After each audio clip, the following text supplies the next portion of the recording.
Good morning, everybody. Happy Tuesday. We have an amazing show for everybody today. What do we have, Krystal? Indeed, we do. Lots of interesting stuff happening this morning. So we have some new developments in the Elon versus Twitter saga. Some more indications that this deal may not ultimately work out or may be headed to a lawsuit. I don't know. We'll talk about all of that.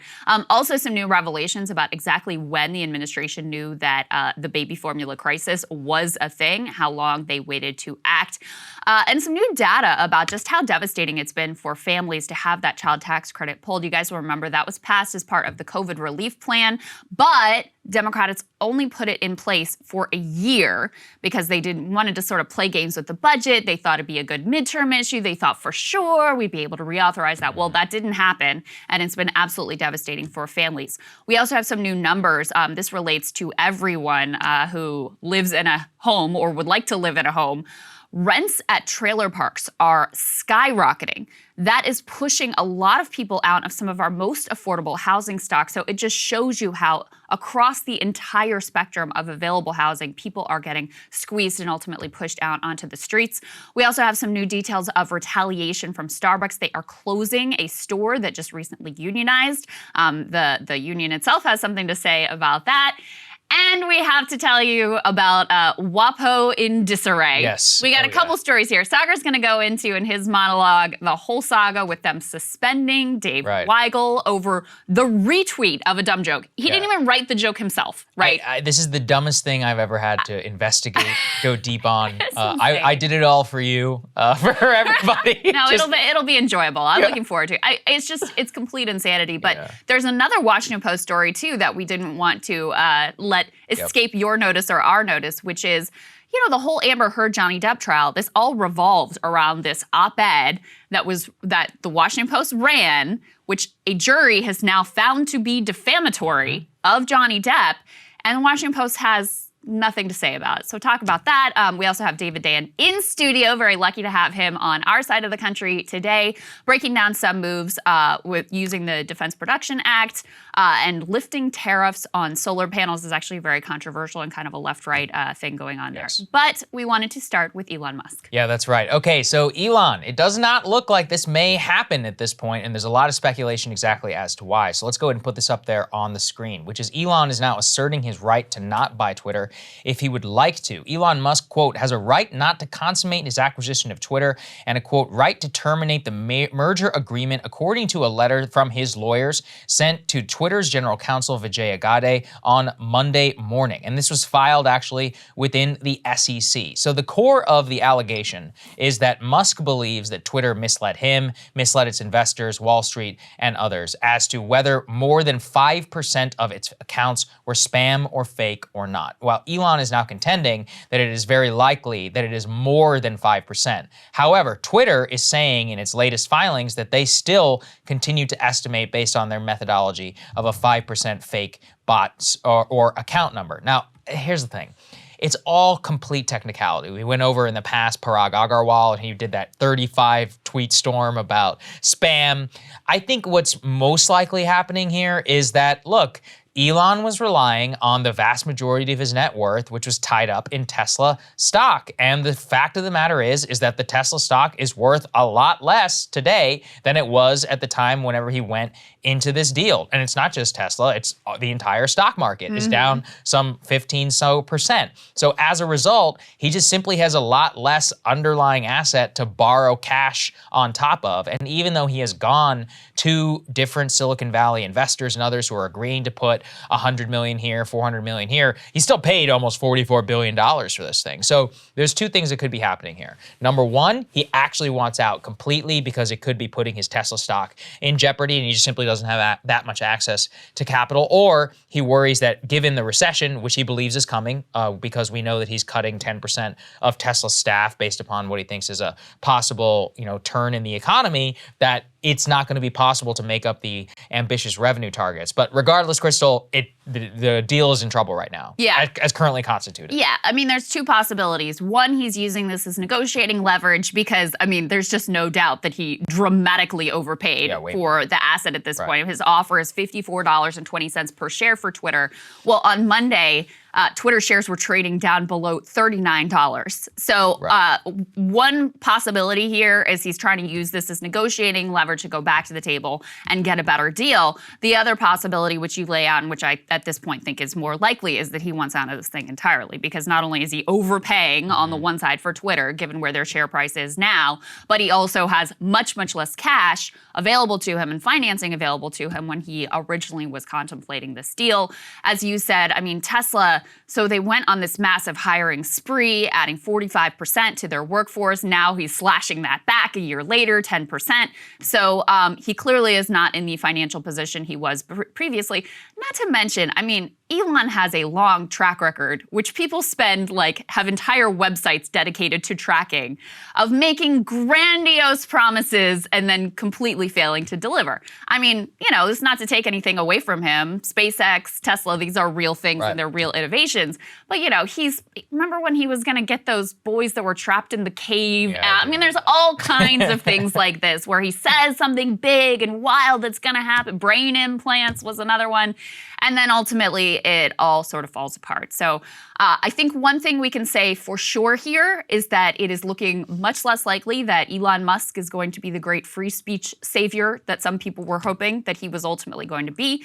I think anytime you're relying on a billionaire to be your savior in any way, in any realm, is probably not a great idea. And the reason why he's trying to, make this argument about, oh, you misrepresented how many bots are on the platform, is because he can't just walk away from this deal at this point. He would face a $1 billion breakup fee and also possible lawsuits if he opts out. And it looks increasingly likely that this thing could ultimately be headed to court. Yeah, I think it's very likely. And the problem for Musk is that the deal that he signed, per Matt Levine, who is a really good columnist over at Bloomberg, and what he writes up here is that to a non-lawyer, this may look like a good pretext, but it's not, for 3 reasons. Number one, Musk doesn't actually have concrete evidence that there is any spam bots or that Twitter is overestimating it, given that at the end of the day, the methodology is anybody's game. There's no way to really argue it. 2, even if Twitter's estimates are wrong, Musk could not get out of the merger agreement unless the error was likely to have a, quote, material adverse effect on Twitter's business, which it's very difficult to prove. And 3, Musk has been talking about Twitter's bot problem forever. In fact, he originally said he wanted to buy Twitter in order to fix the bot problem. So if no one could possibly believe him when he says he wants to walk away from the deal because he just discovered that Twitter has a bot problem. That's a great point. The point that he's making is that Musk's lawyers are the argumentation is all stemming from Musk's attack on the bot thing, which may sound like it makes sense, but in a court of law would be difficult to prove, and even harder for him. What you're talking about with that $1 billion breakup fee, that's only if everybody agrees to walk away from the deal. Twitter could actually sue him and force him to buy it.